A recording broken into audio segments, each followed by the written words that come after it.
The void of space rippled as massive ships tore through the fabric of reality itself. One by one, the Zephyrian Empire's war fleet materialized at the outer edge of Earth's solar system like dark metal gods awakening from slumber. Their hulls, stretched for miles, bristling with weapons that had reduced entire civilizations to cosmic dust. Admiral Vorthak pressed his clawed hands against the viewing port of his flagship, the Dominator. His reptilian eyes gleamed with cold satisfaction as he gazed upon the small blue world spinning peacefully in the distance. How many times had he stood here, watching another primitive planet before its inevitable conquest? 50, 100. They all looked the same when viewed through the scope of galactic domination.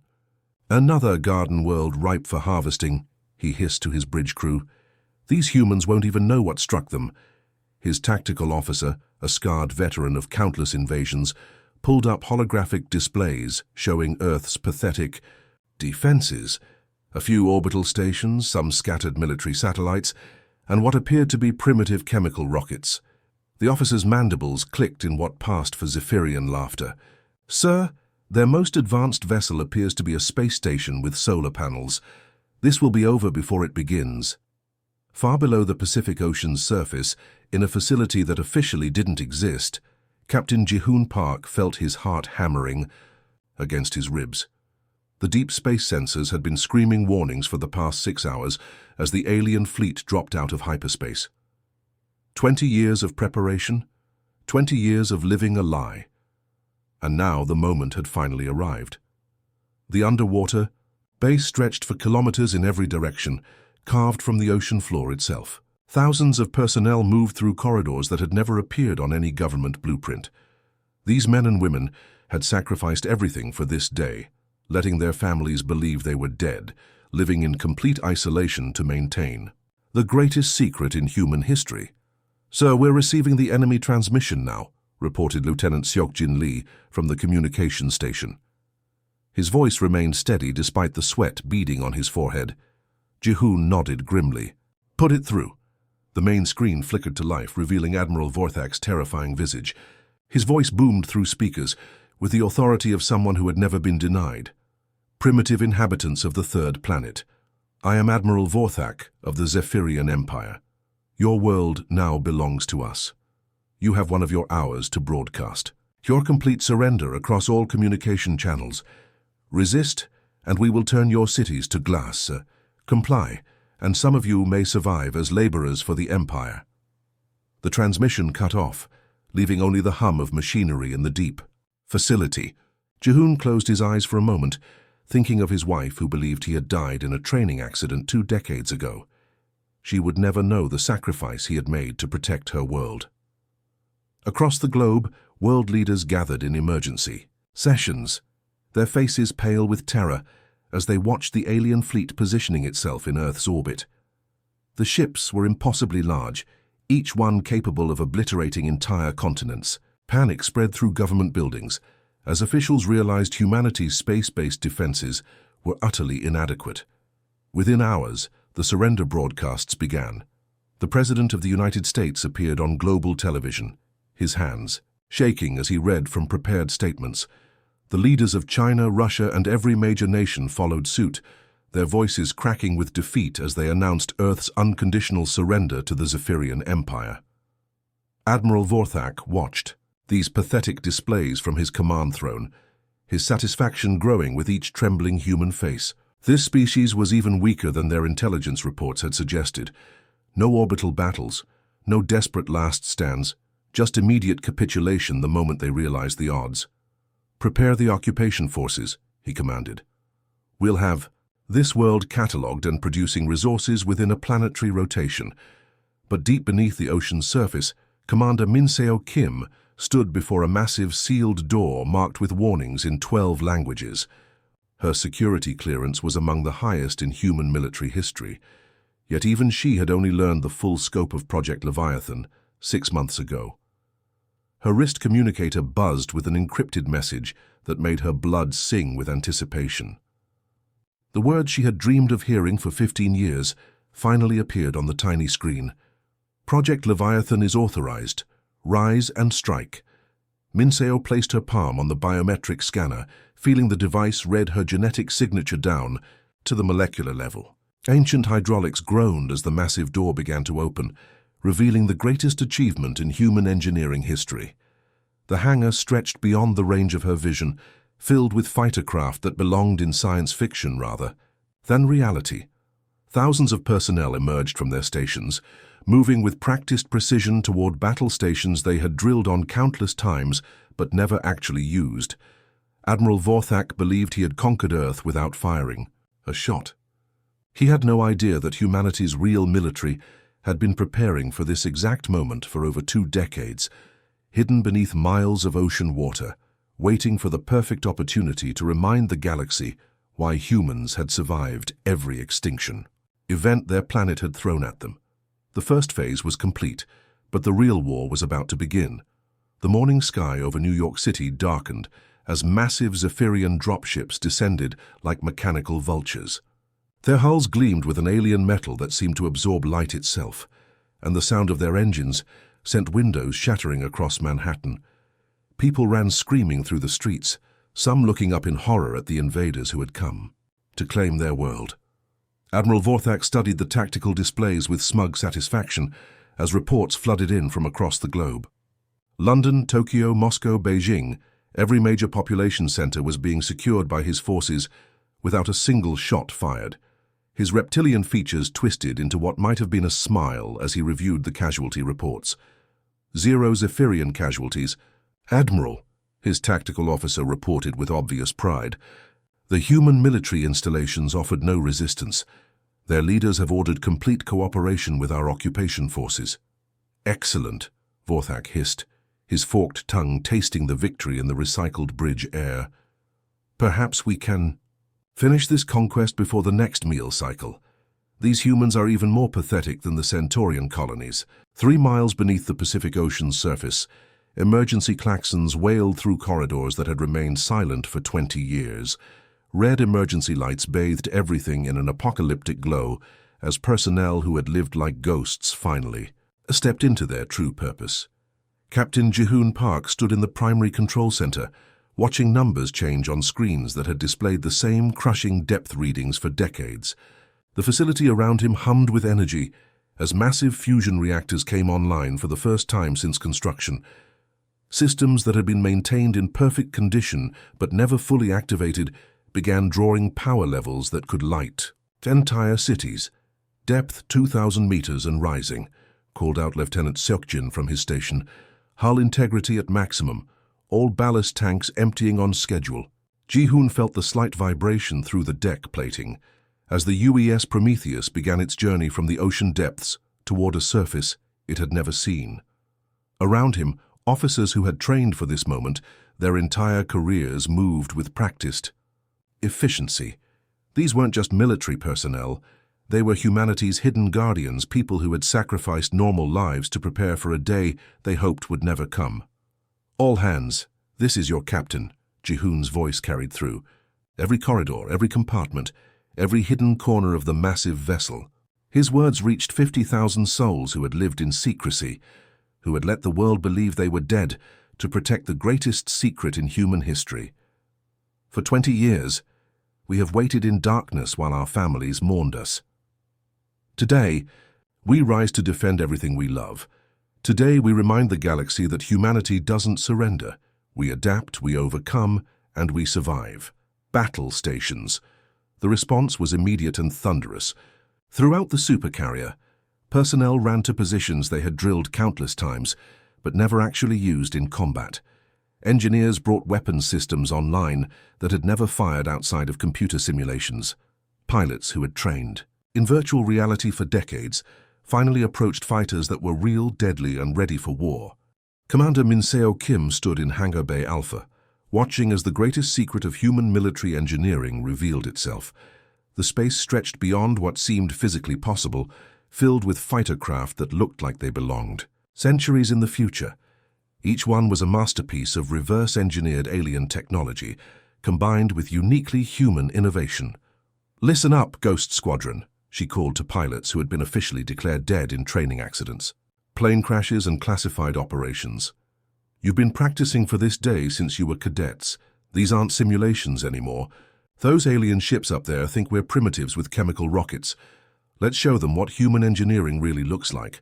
The pilots climbed into cockpits of ships that shouldn't exist according to any public records, each fighter incorporated technology that had been secretly recovered from previous alien encounters the public had never learned about. Quantum drives that could bend space-time, energy weapons that could punch through any known shielding, and AI systems that could think faster than biological minds. Above them, the ocean itself began to churn and boil as something impossibly large displaced millions of tons of water. Whales fled in terror from sounds they had never heard as the leviathan that had slept beneath the waves finally awakened. Admiral Vorthak was reviewing occupation schedules when his sensor officer suddenly stiffened at his station. The alien's scaled face showed confusion as readings that made no sense flooded his displays. "Admiral, we're detecting massive energy signatures from the planet's ocean. Something large is rising from significant depth."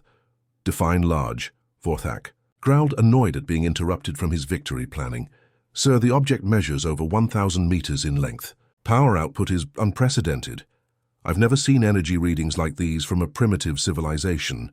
The main view screen shifted to show the Pacific Ocean's surface beginning to bulge upward like a massive bubble preparing to burst. Then, the water exploded skyward in a geyser that could be seen from orbit as the UES Prometheus breached the surface for the first time in its existence. Water cascaded off armor plating that had been forged in secret facilities and tempered in Earth's deepest trenches. The Supercarrier's hull gleamed with a blue-white energy field that deflected the falling ocean like liquid diamonds. Weapon ports opened along its flanks like the eyes of some ancient sea monster awakening from eternal slumber. "Impossible," Admiral Vorthak whispered as his sensors finally registered what they were seeing. "The humans have no ships of this magnitude. Our intelligence reports showed only primitive chemical propulsion." But even as he spoke, fighter bays along the Prometheus opened like flowering petals, and humanity's real military began to emerge from 20 years of hiding. The occupation of Earth had just become something entirely different. The sleeping giant had awakened, and it was furious. Admiral Vorthak's claws scraped against his command throne as he watched the impossible unfold on his tactical display. The primitive planet that should have been conquered in hours was launching fighters that moved like nothing in his 3 centuries of military experience. Their acceleration patterns defied every law of physics he understood, and their energy signatures registered as completely unknown technology. "What kind of propulsion system creates readings like these?" he demanded, his voice cracking with the first hint of uncertainty he had felt in decades. His chief tactical officer, a battle-scarred veteran who had conquered 40 worlds, stared at the display with growing horror. "Sir, those fighters just accelerated from 0 to 0.7 light speed in under 3 seconds. That should have turned their pilots into liquid." "And yet they're still maneuvering," Vorthak hissed, watching the human craft dance through space with impossible grace. "Alert all fleet commanders. We may have underestimated these creatures." The first wave of human fighters struck the Empire's outer defensive ring like a swarm of metallic hornets. Commander Minseo Kim led Ghost Squadron through the alien formation, her quantum drive bending space-time around her fighter in ways that made traditional physics weep. Behind her visor, her eyes blazed with 20 years of pent-up fury. "Ghost, lead to all units," she transmitted on the encrypted channel. "Remember your training. These aliens think in straight lines and predictable patterns. We don't. Use that against them."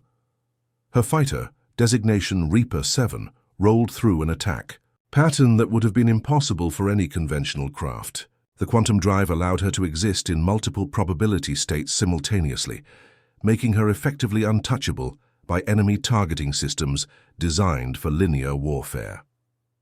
Lieutenant Hyunwoo Cho watched from his position in the Prometheus's weapons control center as his kinetic bombardment systems came online for the first time outside of simulations. The tungsten rods, each one the size of a telephone pole and accelerated to incredible velocities, began launching toward their targets with mathematical precision. "Firing solution confirmed on the enemy destroyer," he reported to Captain Jihoon. "Kinetic penetrator away. The tungsten rod struck the Zephyrian warship at 17 kilometers per second, punching through their energy shields like they were made of paper. The alien vessel's hull crumpled inward as the kinetic energy transferred through its structure, tearing apart internal compartments and sending debris spinning into the void. "Direct hit!" Hyunwoo called out, his voice filled with grim satisfaction. Their shields can't stop pure kinetic energy. For every human they thought they'd enslaved, Captain Ji-hoon Park stood in the Prometheus's Combat Information Center, surrounded by holographic displays that showed the battle unfolding in real time. His crew moved with the precision of a symphony orchestra, each person playing their part in humanity's hidden masterpiece of warfare. "Weapons, target their command ship's communication arrays," he ordered. "Let's blind them before we bite them." The Prometheus's main batteries opened fire, sending streams of coherent energy that had been reverse-engineered from alien technology recovered over decades of secret encounters. The beams struck Admiral Vorthak's flagship with surgical precision, severing the communication links that connected him to his fleet. Lieutenant Danby Song coordinated the fighter wings from her position at tactical control, watching as human pilots executed maneuvers that defied everything the Empire knew about space combat. Sir Ghost Squadron is reporting successful penetration of their defensive perimeter. The enemy's targeting computers can't lock onto our quantum signatures. "Excellent," Ji-hoon replied, his eyes never leaving the tactical display.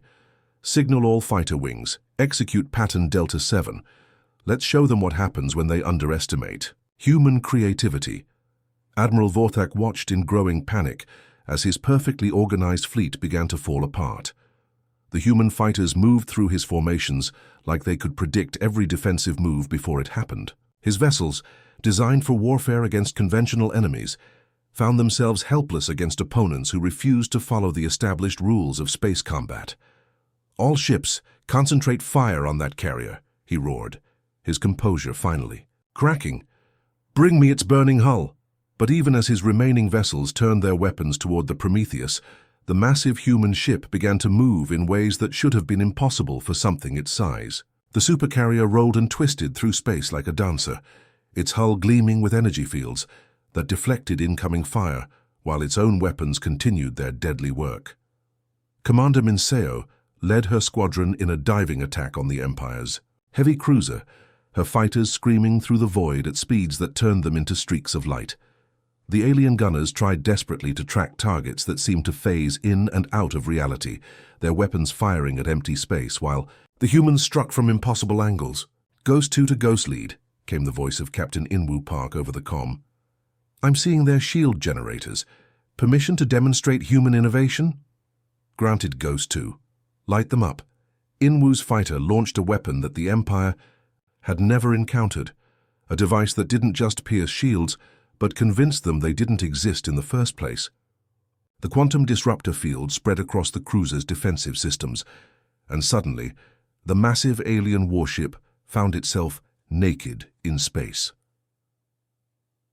The Prometheus's secondary batteries opened fire immediately, sending focused particle beams that carved through the cruiser's hull like a hot knife through butter. Internal explosions began to chain through the vessel as its own power systems turned against it. "Another one down," Lieutenant Hyunwoo reported with satisfaction. "The Empire's perfect. Invasion is looking a lot less perfect." Admiral Vorthak watched his fleet burning around him, finally understanding the magnitude of his mistake. These weren't primitives with chemical rockets. They were apex predators who had been preparing for this exact moment for decades. The Parks. Hunters had become the hunted, and humanity was just getting started. The void of space shimmered as 60 additional Zephyrian warships dropped out of hyperspace, their hulls bristling with weapons that had leveled entire civilizations.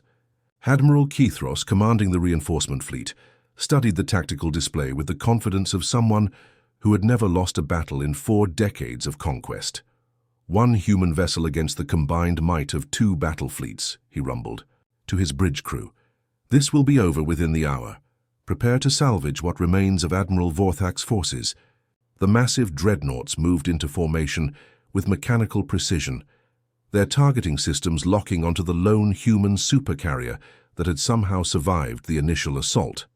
According to every tactical manual in the Empire's database, The outcome was mathematically certain. They had never been more wrong.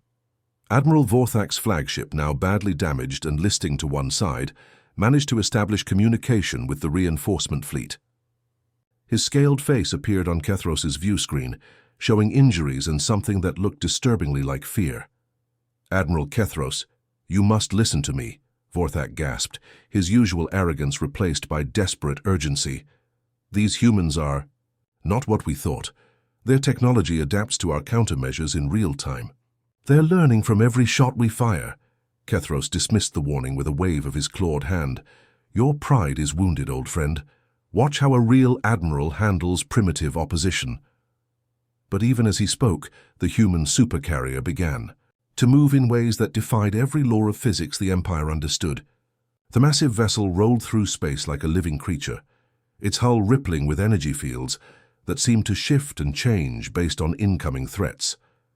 Captain Ji-hoon Park stood in the Prometheus's war room, surrounded by holographic displays, showing intelligence data that had been collected over 25 years of secret operations.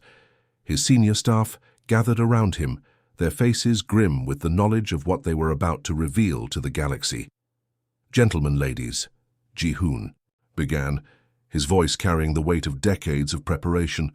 "Every alien probe that crashed on Earth, every weather balloon that wasn't quite what it seemed, every piece of wreckage we quietly recovered, it all led to this moment." Lieutenant Seok-jin pulled up classified files that showed the true scope of humanity's preparations. The Roswell incident in 1947 was the first major recovery. The Zephyrian scout ship that crashed in Siberia in 1962, the automated probe we intercepted near Jupiter in 1987, each one taught us something new about their capabilities. "And their weaknesses," added Commander Minseo, her pilot's instincts, having evolved beyond anything the Empire had encountered. "They build their ships for overwhelming firepower, but they can't adapt when someone changes the rules of engagement." Ji-hoon nodded grimly.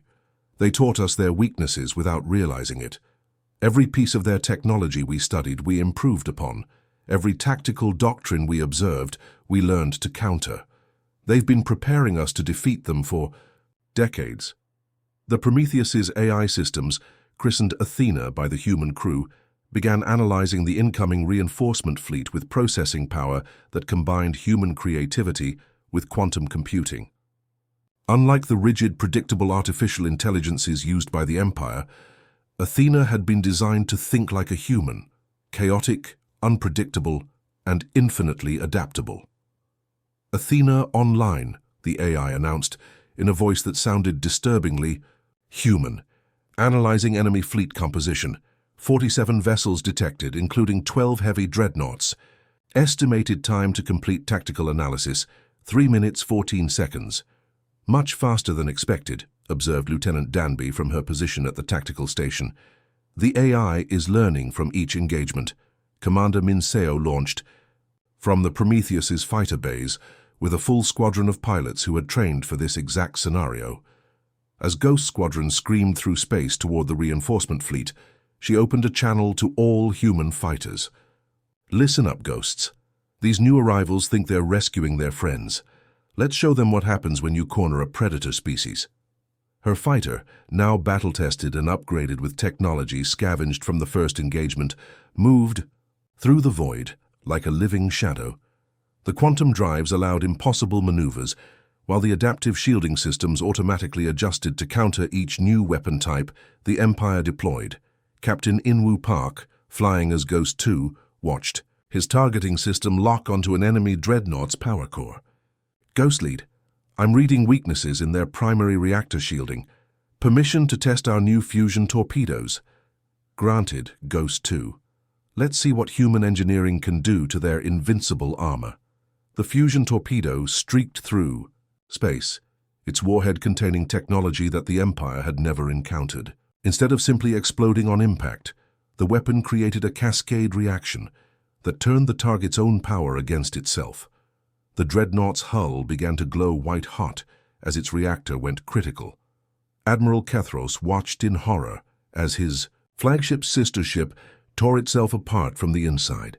"Impossible. Our reactor cores are protected by quantum isolation fields."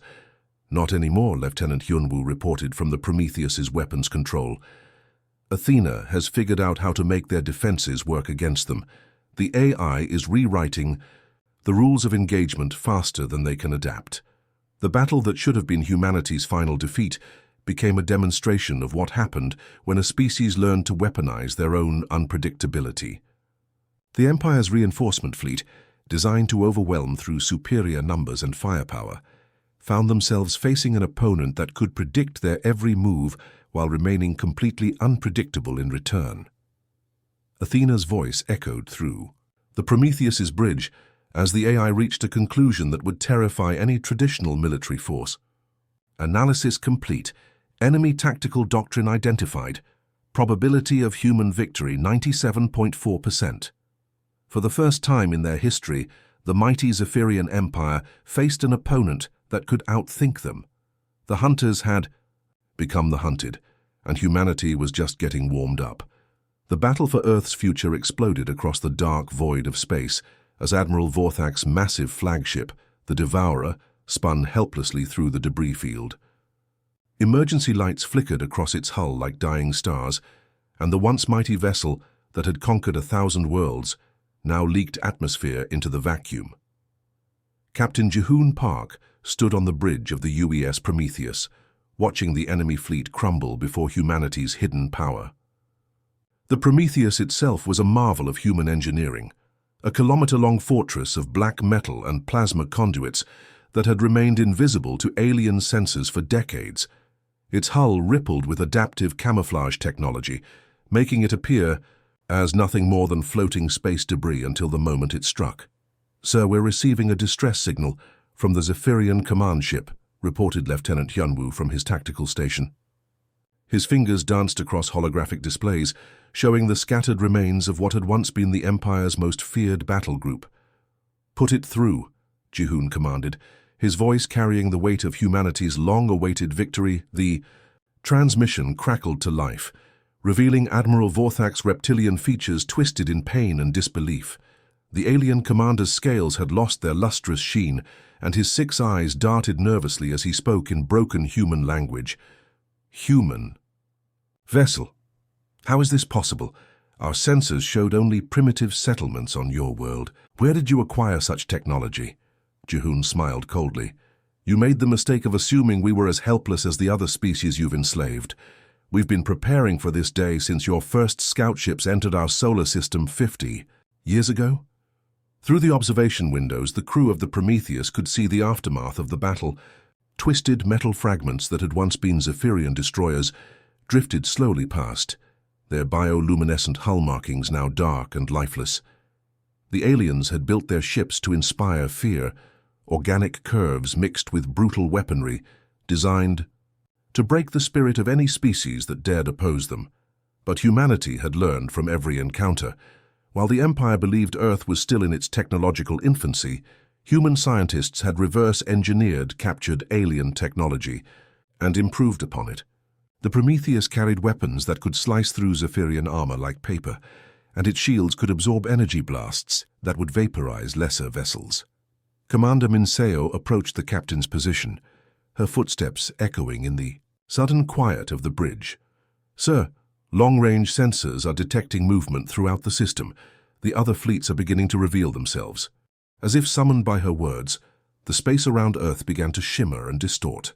One by one, massive human warships materialized from their hiding places.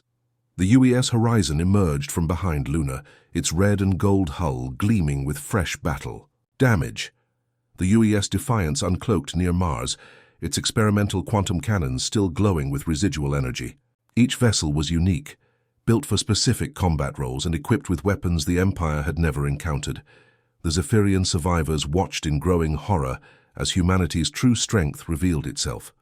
For centuries, their empire had expanded across the galaxy by targeting weaker civilizations, studying them from a distance before striking with overwhelming force. They had never encountered a species that could hide its capabilities so completely. "Impossible," Vorthak whispered, his voice barely audible over the communication link. "Our intelligence networks monitored your world for decades. You showed no signs of advanced space technology." That's because we didn't want you to see it, Ji-hoon replied. While you were watching our cities and counting our primitive rockets, we were building our real fleet in the asteroid belt and on the dark side of the moon. Every mining operation, every space station, every scientific expedition was part of our preparation for this moment. The truth was even more remarkable than the aliens could comprehend. Humanity had developed a completely parallel space program, hidden from both their own population and alien observers. Using captured Zephyrian technology as a foundation, human engineers had created vessels that surpassed anything in the Empire's fleet. The Prometheus alone carried enough firepower to reduce a planet to asteroid dust. Lieutenant Hyunwoo's voice cut through the bridge's tense atmosphere. Captain, we're receiving surrender requests from the remaining Zephyrian vessels. Their fleet commander is requesting permission to withdraw from the system. Ji-hoon considered the request carefully. The Empire's forces were broken, their ships crippled, and their crews demoralized. But this battle was about more than just defending Earth. It was about sending a message that would echo across the galaxy. Open a channel to all Zephyrian vessels, he ordered. This is Captain Ji-hoon Park of the United Earth Space Forces. Your empire has terrorized peaceful worlds for too long. Today that ends. The communication array broadcast his words across multiple frequencies, ensuring every alien survivor would hear humanity's declaration. You came to our world expecting to find helpless prey. Instead, you've awakened something you should have. Left sleeping. We are no longer hiding in the shadows of our own system. As the human fleet took formation around Earth, their various ship designs created an impressive display of technological diversity. The Prometheus led the formation, its sleek hull cutting through space like a blade. Behind it, the massive UES, Titan displayed its heavy assault capabilities, while the smaller but lightning-fast UES Phantom demonstrated the advanced stealth technology that had made the ambush possible. Admiral Vorthak's flagship drifted helplessly as human boarding craft approached. The Zephyrian commander knew his fate was sealed, but he also realized he had witnessed the birth of a new galactic power. The Empire's reign of terror was about to face its first real challenge in centuries. Remember this day, Ji-hoon's voice echoed across the void. Tell your empire that Earth is no longer their target. We are their equal and we will not be conquered. The battle for Earth was over, but the war for galactic freedom had just begun.